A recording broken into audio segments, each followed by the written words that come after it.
Welcome to The Romantic Side of Suspense with Sara Blackard. In each episode, she'll talk with your favorite romantic suspense authors. They will take you behind the scenes of the writing process, giving excerpts from their writing, and share stories about their writing life. Rebel's Trust by Sara Blackard. A solo adventurer determined to do things on her own. An ex-Special Force member evading his nightmares. When they collide while escaping dangerous forces in the Alaska wilderness, will they trust each other to find safety? After Sunny Rebel's business partner left her with a damaged faith in others and an empty bank account, she hopes tackling adventures alone will protect her from repeat heartache. When she started her social media video channel, it was a desperate means to end the embarrassment of being duped by her boyfriend and business partner. She couldn't bring herself to go back to the mountaineering community she loved on Mount Denali, not when she'd been greeted with whispered rumors and truths behind her back. Sure, she may be a people person, but showing viewers the wilds of Alaska is just as satisfying as guiding climbers up America's tallest peak. A trek through the remote gold mining district where her parents grew up will give her at least 2 weeks to get her head on straight and figure out her life's next step. Something broke in Davis Fields that last month he was enlisted, and even his job at Stryker Security Force can't fix it. He could always be relied on, was always quick to help, which was probably why he'd been targeted, used. Now he's only left with anger. It boils in him, always at the surface. That's why he's spending the summer sleeping in a tent, helping a military buddy mine flecks of gold from the Alaskan earth. Hopefully, the isolation will help him get a handle on himself. When Sunny witnesses a heinous crime, her jaunt through the wilderness becomes deadly, and her only help is a gruff man she hardly knows. Will Sunny and Davis escape the Alaskan wilderness alive, or will the lurking dangers claim them both? Welcome to this episode of The Romantic Side of Suspense. I'm your host, Sara Blackard, and I'm so glad you joined me. Today, I'm thrilled to have Dani Pettrey and Sara Blackard back on my show. So welcome back, ladies. Thank you for having us.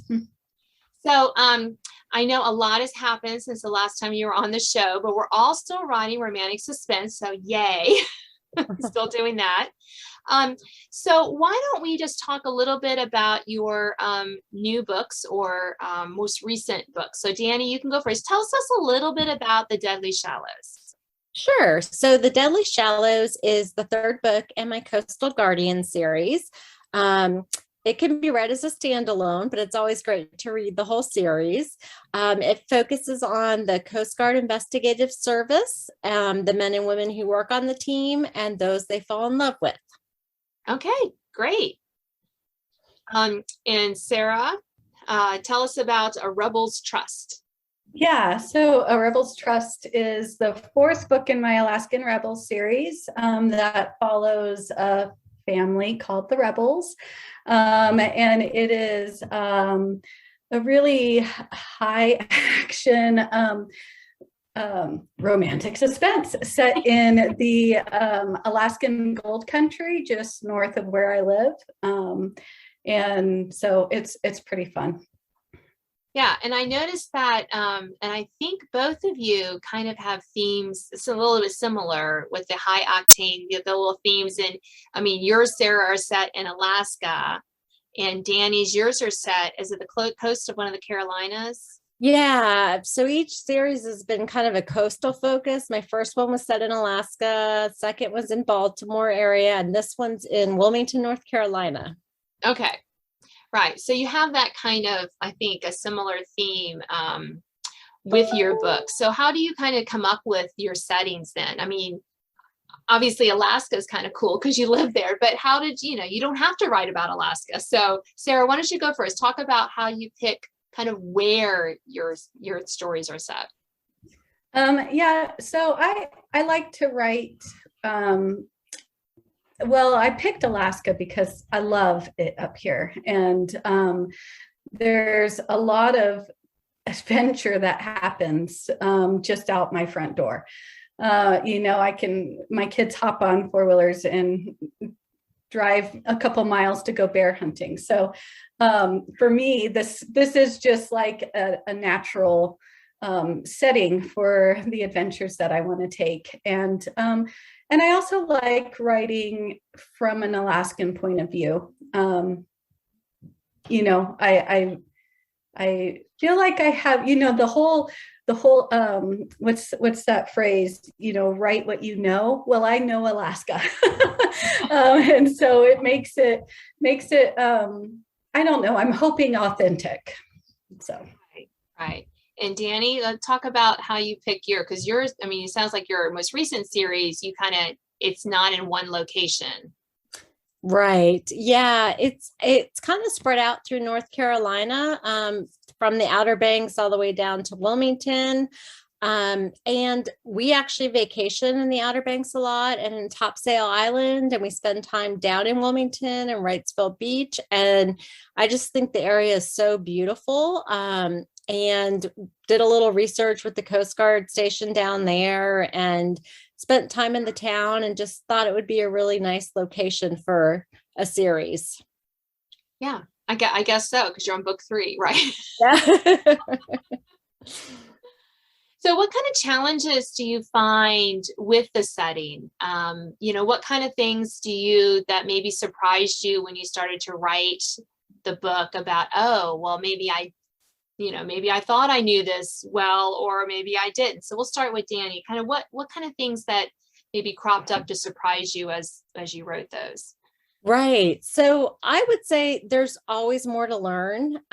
Even when I did my Chesapeake Valor series and it's set where I live, when I went from a research point of view, there was stuff I didn't realize I didn't know about my local community. And so not living in Wilmington, even though we visited, as I looked into stuff and started researching, I thought, oh my goodness, I didn't realize this was this way, or, this business was here, or they have trouble with the tides because of this, and so I think talking with people that live there is really, really helpful. And reading books on the area written by locals is really, really helpful. But yeah, there's always things that you can learn more by digging a little deeper. And I tend to also weave in some fictional parts of town or locations as well. Yeah, that's fun. Sara, how about you? I mean, I know you're living there, it's right in your backyard, but there must be things that you don't. Well, Alaska is huge. Like if you overlay Alaska over, continental USA, it stretches like from one side to the other. So there definitely, like Dani said, there's a lot that you just don't realize, until you start writing it. Even with A Rebel's Trust, it's, right out my back door, set, just in the interior where I'm from. And even then it was like, okay, well, how would I explain walking through this Tuskegee, for example, that it's just like, how do you explain that? Or with my last book, A Rebel's Promise, they go on a trek from Barrow, which is the northernmost point of Alaska, to the North Pole. And so, that was like, that's all sea ice. Like, that's not even land, so there's definitely, I love that especially about writing about Alaska's, because our ecosystem up here is so diverse, and it makes it fun because then you're just, every book is a new system that you have to figure out how to explain. And so, it's challenging too, but definitely a lot of fun. Yeah, and I've set most of my books in Virginia. It's where I'm born and raised, Virginia at heart. And I find that it is that I thought, well, this will be easy, right? I mean, and it is to a certain extent because I know Virginia, but I remember I had one of my novellas is set in like around Christmas time, and I think one of my beta readers was like, well, why are the plants still green? I'm like, duh, it's Virginia. It doesn't get that cold. And they're like, no, I said, so I kind of had to put a little caveat in there. Yes, the foxglove leaves could still be green in December because it can be 70 some degrees on Christmas. And Dani's nodding because she knows in the South, but the people don't always think of Virginia as being really South. So they kind of have that thing. So yeah, it is kind of fun, the things that you kind of have to learn and think about and read. And because we want our books to be, accurate fiction, we may make a few things up. We want it to be accurate. We have to pay attention to that. So I imagine writing about like the tides and stuff, you're all over those tide charts, right? Yes, exactly. Weather charts, tide charts, temperature, like what's going to grow. And I have to say, I was born and raised in Virginia too. So that's very cool. Yeah. But yes, you have to be on top of all those things. You just don't think about, like, I'll write my first draft and I'll be like, I really need to check this. And then by the second draft, I'm weaving all that in. So little things you don't think about till it comes out in the story. Right. And I'm sure, Sara, you also have, like you said, the things that we don't know. So I would love to hear, what was something that you thought you knew and that you turned out you were wrong about? Can you think of anything? Well, yeah. So I there was an Instagram post, I don't know, last year in March sometime, a reel that one of my author friends did about mineshaft romance. She was talking about forced proximity. And I was like, oh, I'm totally doing that. Like, I'm accepting that challenge and I'm going to do mineshaft romance. And so when I wrote the Rebels Trust, that's what I wanted to put it in, because they're in gold mining country, And so I had the mineshaft and but then I realized, up here, we don't really do mine shafts like you would think of, in other places. It's a different type of mining. So then I had to kind of make it, figure out how to use mine shaft without using, fix it. And so, yeah, even living, I've worked summers up in the gold country. And so it was still like, okay, I just have to reword that and make that work. But yeah, that's cool. Dani, have you had anything where you said, I know this, and then you were like, no, I don't? Yeah, for Deadly Shallows, it's kind of a small thing, but I assumed it never ever snowed in Wilmington. Like, it just didn't happen, and it takes place in December. And I happened to look it up, and it can occasionally snow. It doesn't happen often, but that ended up working in the story well. So I was glad I ended up stumbling across that. Yeah, I know it is. Sometimes it is those little things, I think, that both can excite readers who go, yeah, I know it snows in Wilmington every once in a blue moon, or it's possible to do that. Or there's no mine shafts in Alaska. What is she doing? Kind of thing. But it's when we pay attention, I think, to those seemingly insignificant details that we really draw the reader in, right? We really get them because they feel, even if they've never been to Alaska, the fact that you wrote that differently than Colorado mining or West Virginia mining, I think is important. And just paying attention to the weather. Can it do this? Can it not do this? Has it ever snowed in Wilmington in December? If it never has, kind of thing. I think it really helps our readers authenticate it for them. So have you ever had, speaking of, because they're going to notice those things, have you ever had readers kind of say, well, that's not possible, even though you're like, yeah, it is? Dani, have you ever had that happen? I did have that with a couple things in Alaska when I set my series there. I had not visited there, but I interviewed a lot of people that lived in the area I was writing about.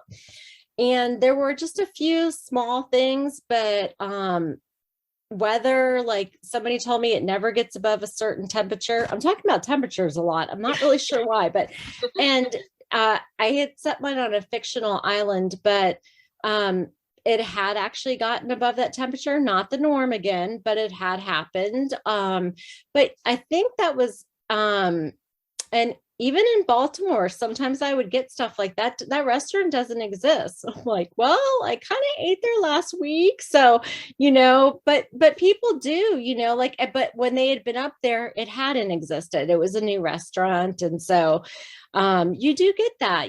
That readers are definitely paying attention to those things, which I think is awesome. And I agree with you. I think it helps make it authentic and draws them in. So if something like that pulls them out, it's good to know about it for future books. Right. Sarah, how about you? Yeah, I agree with Dani.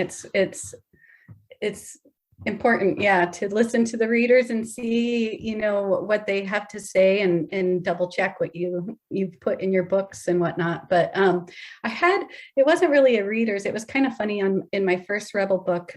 He's a helicopter pilot, and I did a lot of research and had a friend who was a helicopter pilot. So I, sent lots of questions and whatnot. And one of my advanced readers actually sent my manuscript to her brother-in-law, who was a military helicopter pilot, which my character was. And then he came back and was like, well, this part wouldn't happen. And I was like, oh no, it's already out.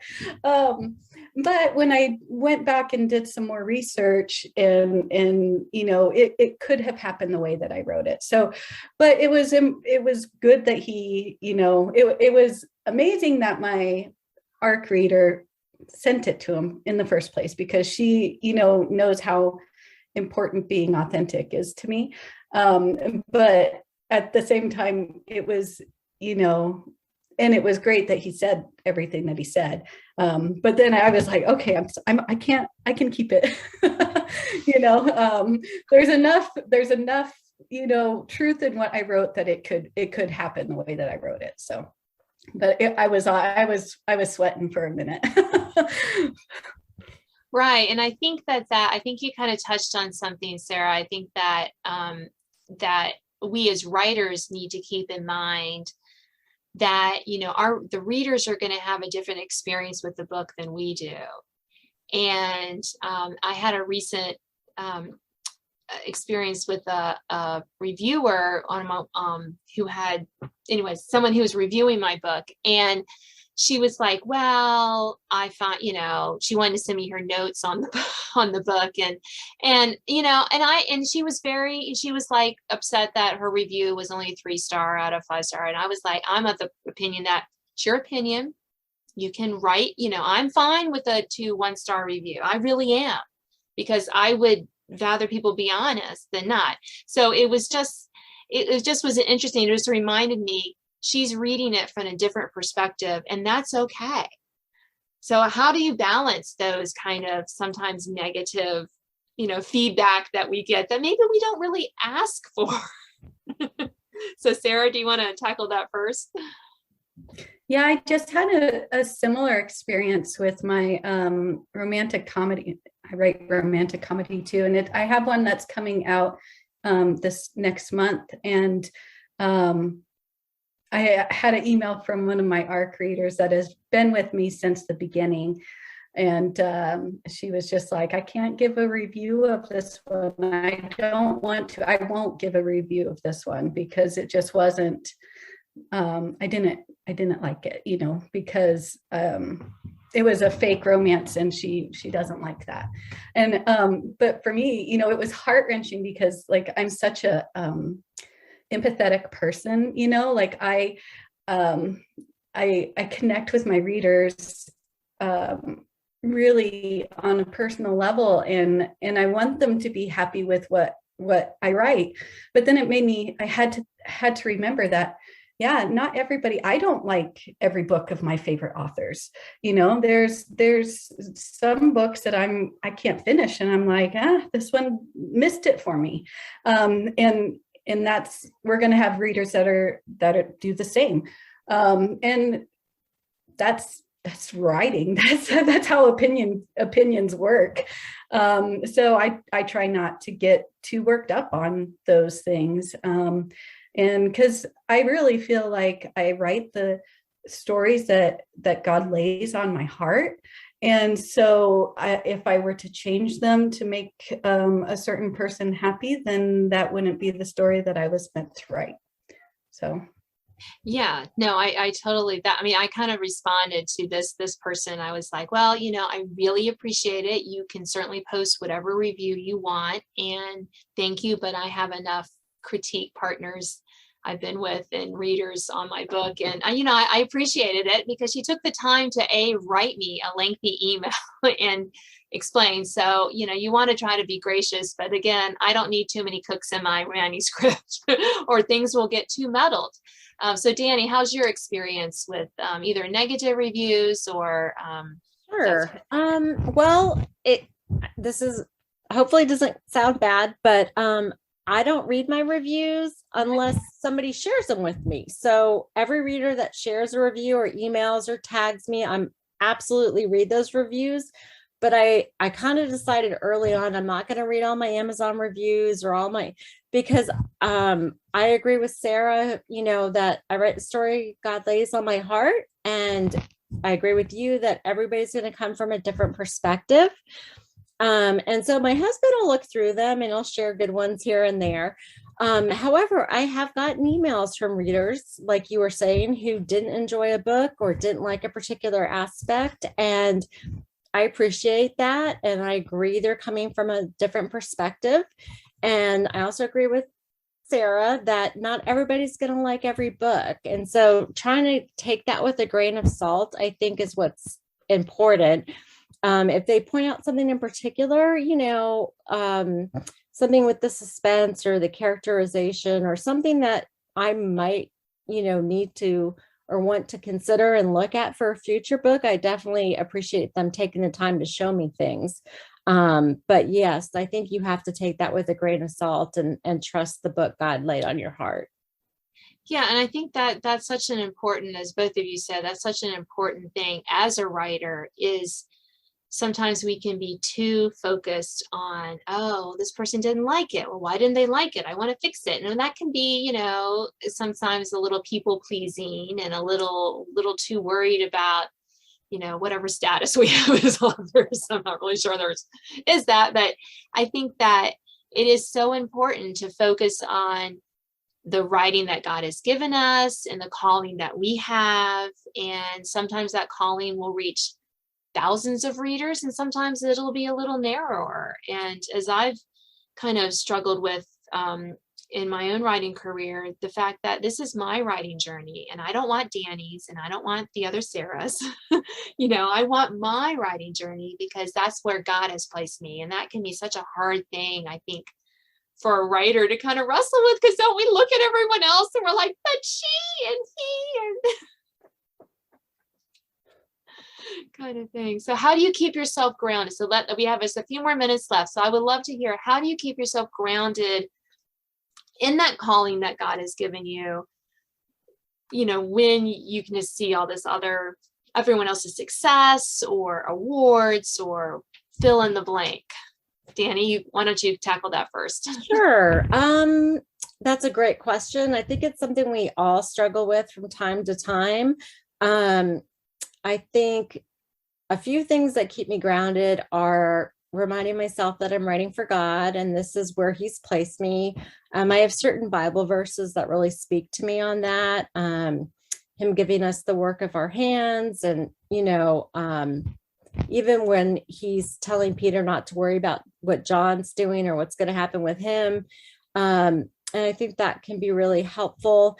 I don't check sales numbers on Amazon rankings or look at other authors' Amazon rankings or, I just kind of decided that early on that would probably be a temptation for me and a comparison trap. And I try to be as supportive of other authors as I can. But yeah, I think all authors are going to struggle with that at some point in time.